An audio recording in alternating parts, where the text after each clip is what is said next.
Hi there, I'm Stephanie Marie, and you have just tuned into a PBS Western Reserve special series called City Centric. That's right, this is Canton Centric. I'm here at the Hall of Fame Village located in Canton, Ohio. Being here, it's difficult to ignore just how ingrained football is in the DNA of the city. But as you'll come to find out, Canton is much more than just a sports town. In the next half hour, we will hear from 6 people who are leading the charge in making Canton the best it can be. These 6 guests are a fantastic representation of Canton's spirit of generosity, hope, and inspiration. Our next guest is a motivational entertainer and former member of the critically acclaimed off-Broadway show Stomp, Alec Simon. He believes that Canton is so much more than just a football town. My name is Alec Simon, and I am the motivational entertainer. Motivational entertainer is I'm gonna motivate you, but I'm also gonna entertain you while I'm motivating you.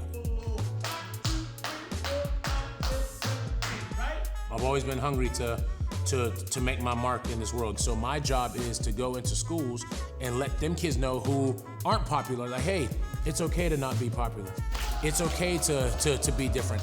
Keep doing that. Danielle, she reached out to me. She knew I did master classes for schools and festivals and groups and everything like that. She said, hey, I wanna bring you in to teach buckets. 1, 2, back to the beat.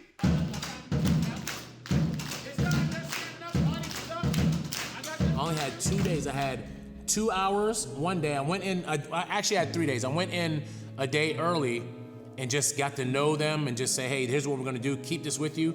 Then when I come back next week, we're gonna go with this. So I told her, keep working with them, just get this pattern down and then I'll just handle the rest.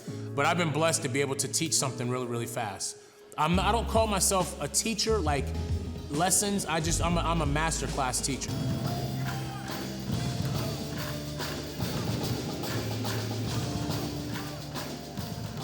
Lake, they did a wonderful job, and the piece was called Never Give Up, and I was so proud of them. And like I said, people didn't understand. They thought I rehearsed with them for like months. I'm like, nah.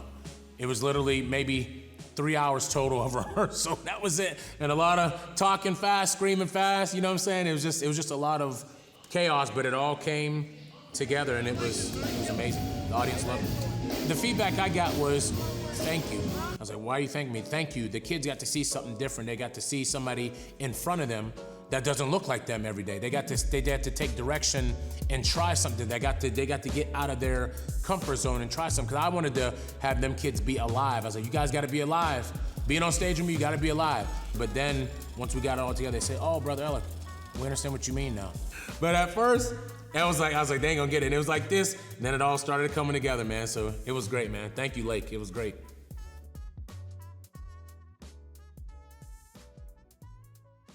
Only 3 hours of rehearsal? Wow, that's incredible. His passion for empowering Canton's youth to be themselves is truly what makes him a motivational entertainer. Up next is an entrepreneur who transformed an old blood bank into a great downtown deli.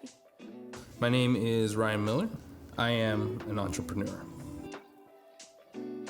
So originally the idea was move to Canton, start a restaurant, live happily ever after. But in the process of launching Deli, Ohio, I really got the itch to keep other dreams going and, keep kind of exploring different possibilities and, what else could be done here. So Canton has a lot of potential and has people that are ready for change, for things that are exciting, new, different. And so Deli, Ohio was that for a lot of people. We weren't just a chain restaurant doing the same thing. And so we were able to kind of start Deli, see that people got excited, and then kind of grow other visions. We have Deli, Ohio. We have the 405 Wellness Center. We have the Stark Fresh Food Justice Campus. And we have a 13,000 square foot warehouse that we're currently working on. With the properties, we've been lucky to be in an area where we keep reinvesting. And so because we're purchasing these buildings, we're also getting better appraisals. And so we're able to kind of use a little bit of equity that we have instead of just going out and signing giant loans or, taking on a huge risk in debt.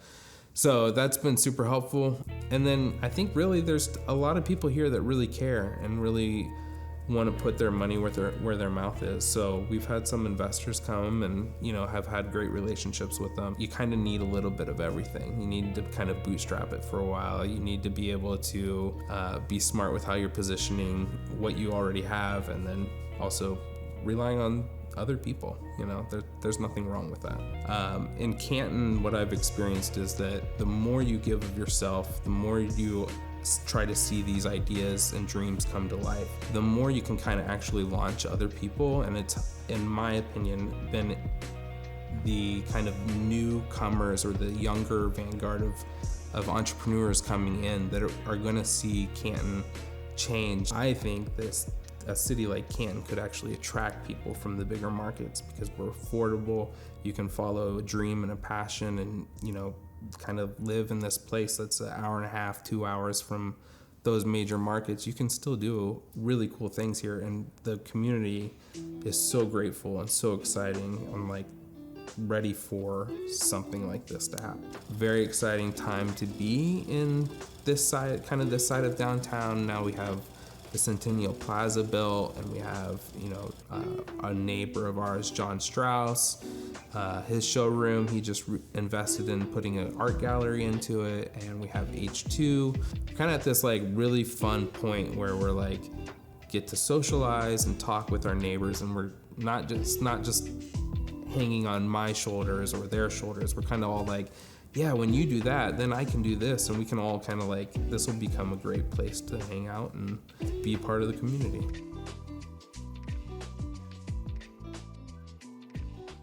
His passion for Canton hopes to inspire the next generation of entrepreneurs. And speaking of future generations, our next guest is an author and poet named Kevon Wright, who believes that his work can be inspiring for others to chase their dreams.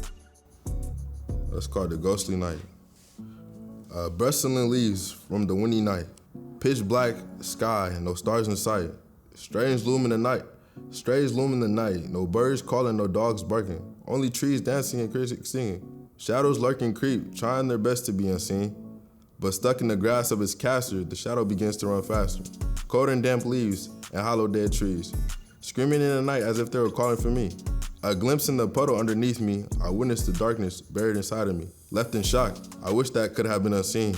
My demons, they're coming for me. Depression and anxiety battles the hope and love left inside of me, turning it into hate and fear. Watching as my shield is broke, I'm left with nothing but tears. Trying to piece it all together, thinking it's going to make it better. The whispering wind speaks, the moon takes a blink, and the owl begins to hoot, but a different tune. One of grief and sorrow for the fallen soldiers, a song that brings hope. I will see a sparrow tomorrow. Hi, my name is Kevon. I'm an author and poet, and I am the future. When I wrote that, I was just walking home, and I was pretty down bad because I was thinking about what's next now, what I'm gonna do now. I started walking, and I was looking around, looking in the environment around me, and I just started looking at things, and then I just caught a flow, and I just started writing all the way home, 45-minute walk. It basically was just a way to realize when tomorrow come, I got another chance at this. So I was trying to fix everything in one night, but I had to realize I get another chance when I wake up tomorrow. I tap into the creative side. How can I make this different from everybody else's, and how can I tie my experience and what I've seen around me into this piece? So that's how I make my writing so heartfelt, because I want you to be able to relate to it and enjoy it. That's really what I aim in everything I write, tap into your emotional side. And I usually do. I'm usually able to do that. So that's really the whole process, just trying to figure out how I can make the reader look at life in my lens, or they look at their life differently. I feel like if we had more encouragement from everybody in the community and stuff like that, a lot of people could start coming out of Canton great, because everybody have hopes and dreams. It's a lot of talent here. What stops them from going and being better is the encouragement and the lack of confidence that they don't get. And the support, at home too, that's really important. Canton, it has the ability to grow in so many ways. I feel like this is a good place to start, to change the world. I feel like I can be a part of that change and have an influence on the change by me chasing my goals and showing people it's possible, and reminding people you can't give up, because a one bad situation in your life. So I feel like me writing books and stuff like that, people tell me all the time, like, Kevon, like, this made me realize, man, I could write a book. I'm gonna try to write a book now. They just don't see people doing it enough to make them want to try it, and that's what stopped them. So I feel like when they see someone trying something new and someone succeeding at it, it make them want to, like, maybe I could do it, you know what I'm saying? You see a chicken flying, I'm about to start trying to fly too. The best way to impact the future is like try to change what's going on today.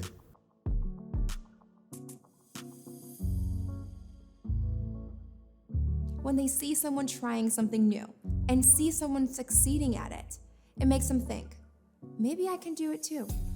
Inspiring words from a young man who truly believes in Canton. He has dedicated himself to being a role model for his peers and the rest of the community, which is why Kevon is an integral part of Canton's future. Up next, Stark County Prosecutor Kyle Stone. He is a man who has dedicated himself to making Canton a safe and enjoyable place to live. How does he plan to go about this? By reforming the criminal justice system and advocating for everyone in the Canton community. I am Kyle Stone. I'm a politician.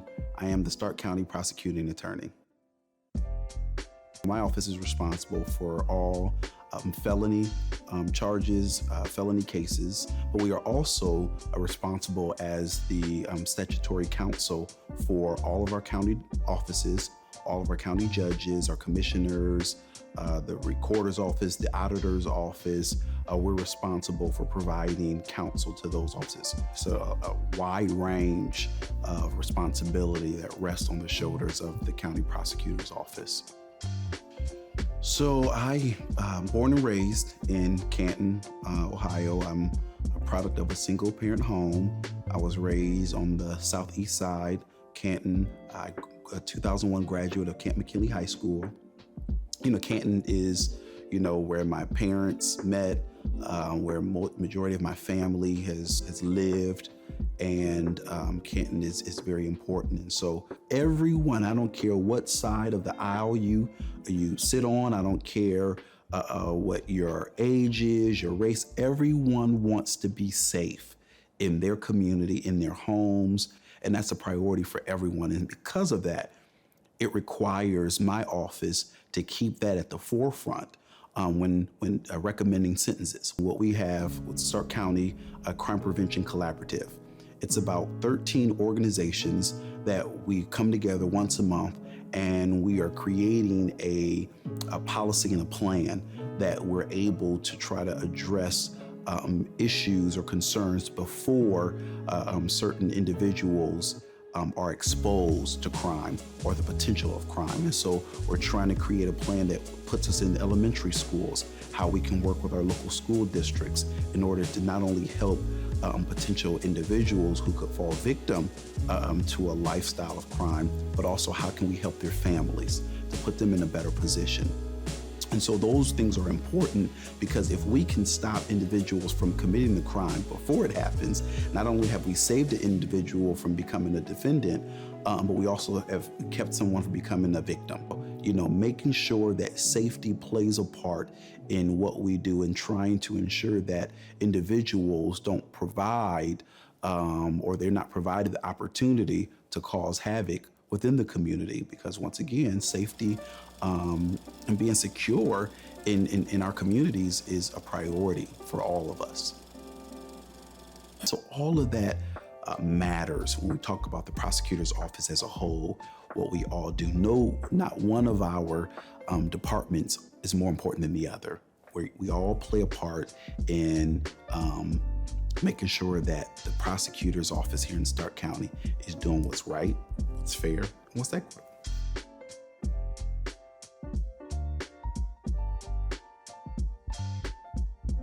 Kyle's ambition and determination to make Canton a safer place to live through criminal justice reform is what makes him a beacon of hope for the community. He certainly seems like the perfect man for the job. Up next, a real estate developer and self-described revitalizer, Steve Kuhn, who started at the incredibly young age of 15 years old, working with his father to restore the McKinley Monument. He's a hard worker who believes that he can breathe new life into downtown by restoring its historic buildings. Hi, I'm Steve Kuhn, and I'm a revitalizer. Developer here in Canton, Ohio, and actually we develop all over Ohio, but Canton's my home. I started developing probably 30 years ago, and specifically historic buildings. I grew up in Stark County. When I was 15 years old, the company my father worked for restored the McKinley Monument, and at 15 years old, I got to work 6 days a week, 10 hours a day, but I loved it. And I learned the trade, and I knew how to patch and mix and rappel and all that cool stuff at 15 and 16 years of age. I knew at a very young age I was going to have my own business. So when I was 21 years old, I quit a perfectly good job and started my own business, my wife and I. And my father actually worked for that same company, and he quit and come over with me at the company, and it worked out great for all of us. We've got good bones here in Canton. We're on a grid system. Everything runs north and south, east and west. Our historic district's kind of in a nice compact area, and there's a lot of great buildings to restore, and that's really where people want to live, is these historic buildings.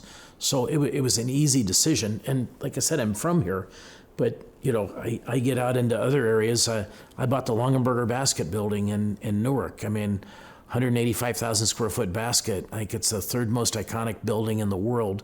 I don't know what I'm going to do with it yet. It's either going to be a hotel or housing, but it's going to be something cool. But again, I just look for those cool buildings that tell a story. You could be anywhere in the world and you could say, have you ever seen this? Everybody is, yeah, I've seen that. And so that's what I want to connect with, is the buildings that tell a story. And it's these historic rehabs that are bringing, these downtown neighborhoods back to life, and it's growing. It's not getting less, it's getting more. This is the event center part, and actually when we got this here, it was all offices, so it was just knocked down partitions and a drop ceiling. Once we opened it up, this was all carpeted. We ripped the carpet off, and this is all solid mahogany. And this is just mahogany, it's like 2 inches thick, so it's a really heavy-duty mahogany floor. And we stripped all the glue off and exposed it all. These marble steps, we didn't even know were here. There was walls built, and they'd completely sealed that mezzanine level off since Frank died, so nobody was ever up there, and they kind of forgot it was there. So when we demoed all that, my guys called up, hey, we found steps. So again, that's just kind of part of the story. It just, you never know what you're gonna find. So it was a pleasant surprise. But there's a cool mezzanine level here, and it goes out into this grand ballroom, and they had events with 500 people in here. It's about 12,000 square feet, so they'd have events here every weekend. But you can see these are exact replicas of the chandeliers that used to be in here, and this is the original dance floor. We just sanded it down and refurbished it, and took some first growth wood of an old school when they tore down New Philly High School. I went in and cannibalized some of that wood, and we were able to use it here, and it matches perfect. So again, it's just, this will live for another 100 years. My grandkids hopefully will restore it, And I know the next 20, 30 years, any of this vacant office space is eventually going to become market rate housing, meaning people with disposable income living downtown. I don't do senior housing or low income housing because they really don't have the disposable income to help a downtown lift itself up. And I really look to restore these buildings, and it creates a lot of energy. And you start with one building on one block, and it grows to 2 buildings, 8 buildings, 12 buildings. And you look now, our historic district is 4 blocks long and 20 blocks wide, and every building's either been restored or is being restored right now. And it's brought new life into downtown Canton, and it's the energy that it brings. And you really got to create that energy. Without that energy, nobody's going to want to live here. And so you want a cool historic building that tells a story. It's that energy and that excitement. People love living in a historic building, way more than a building that you build from scratch. Think about this: the buildings you build from scratch don't tell a story. the story's yet to be written. As to our historic building, I hear all the time that back when I was a kid, I walked through these lobbies, and back when I was a kid, I attended a wedding down at the event center, and it's just, this was like the iconic, this was like the Ritz-Carlton of downtown Canton at the time, and we were able to bring all that back to life. And now everybody that lives here now connects with the past, and they all tell that story, but it's, that energy just keeps growing.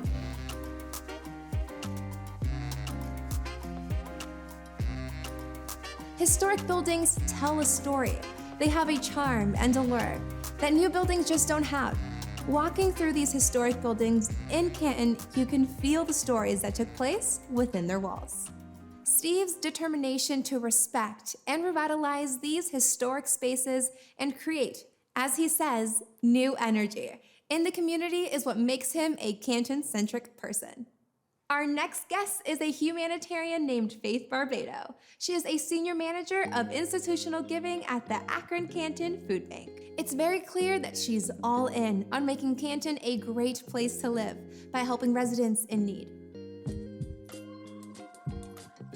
I am Faith Barbado, and I am a proud humanitarian.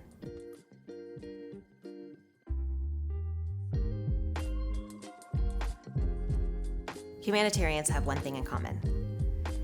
They've had an obstacle that they've had to work through, a mountain to climb, some type of adversity. I've never met a true humanitarian that hasn't had that in their lives. You have to have the dark parts, the difficult parts to appreciate the light. And to be able to put yourself in someone else's shoes, to really understand and have that compassion and kindness and empathy requires you to have walked at least a few steps in their shoes. I tell people you need to have the dark in your life to appreciate the light.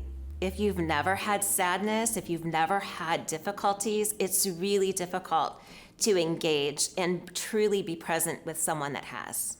So mine wasn't food deprivation. There are a lot of people here at the food bank that will tell that story, and that's why they're so kind. That's why their heart's in the work. They lived that level of poverty, maybe had food stamps, maybe went through a hiccup in their lives with their family. Mine was losing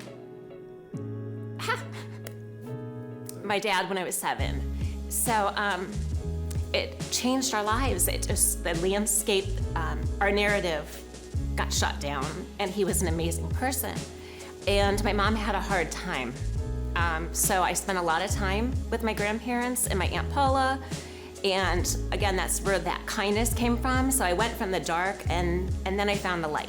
So what my mom and my grandma gave me is, if it lands on my plate, it's getting done.